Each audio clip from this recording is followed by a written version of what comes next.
I don't think a child 8 years old should be thinking about suicide, but he was. He couldn't stand loud noises. He couldn't stand certain textures. He couldn't stand colors.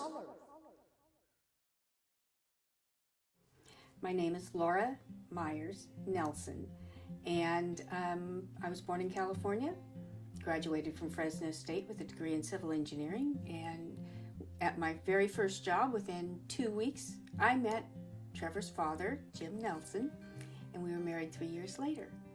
We had our first son in January of 1986, and try as we might, we couldn't get the second child until almost 8 years later, and I got pregnant with Trevor. What's your name? Trevor. What's that? No parent wants to realize that their little child isn't perfect. We all have dreams for our children. They come out and we think of all the possibilities, everything.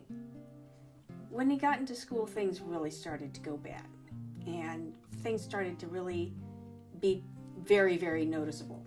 He just couldn't stay on task. He started to become more disruptive. He didn't like to change from one thing to another. He was unfocused and disorganized.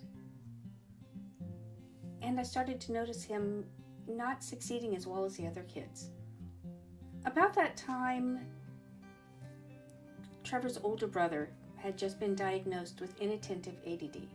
In other words, you could actually watch him think, but he never got anything done. In learning about what ADD was, ADHD, Attention Deficit Hyperactivity Disorder, I came to realize that Trevor was exhibiting a lot of those signs. So I took him to see a doctor to be evaluated.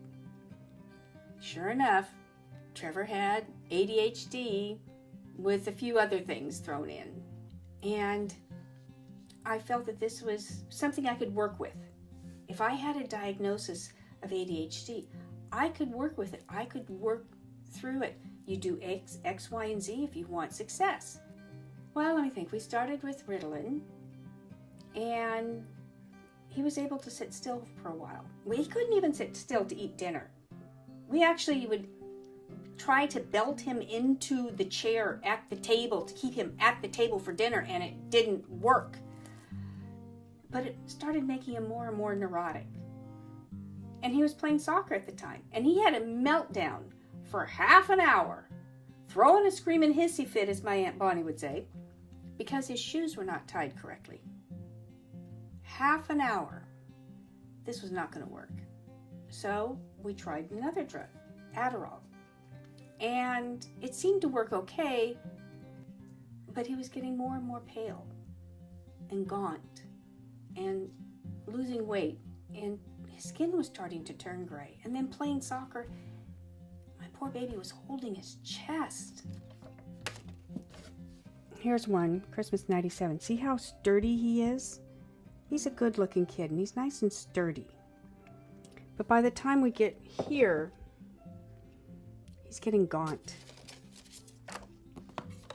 Look at this. Look how scrawny he is. The face. That's when he was on the meds that didn't work. So, I had to take him off the meds. But then he wasn't getting any schooling, and he was disruptive, and he was annoyed. And I'd get phone calls from the school saying, it's time for him to go home today. And I kept searching for something that would help him be successful. About this time, Laura discovered a program called the Feingold Diet. It focused on rebalancing the chemicals in the brain by removing petroleum-based products such as artificial colors, flavors, and preservatives. I said 2/3 of the adverse behaviors on an 8.5 by 11 sheet, both sides, when we first put him on the diet. After a month, half those behaviors were gone. After 6 months, we had 4. And those are the ones that I've been dealing with ever since. And when I got him off all that artificial food, the colors, the flavors, the preservatives, he never thought of suicide. He didn't have problems with colors. He didn't have problems with sound. He didn't have problems with textures. He wasn't tweaking all the time or hyperactive. It was like I could deal with him now. It has been the hardest job I have ever done in my entire life. But it's been worth it. It has all been worth it. The thing that is the most difficult, the hardest, which you have to work at, and you finally become successful, is the thing of which you're most proud. And I am very, very proud of Trevor. And I love him very, very much.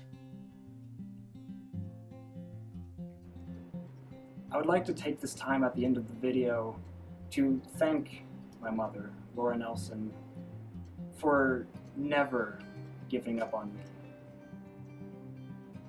and always sticking there with me. I am very lucky to have her as a parent.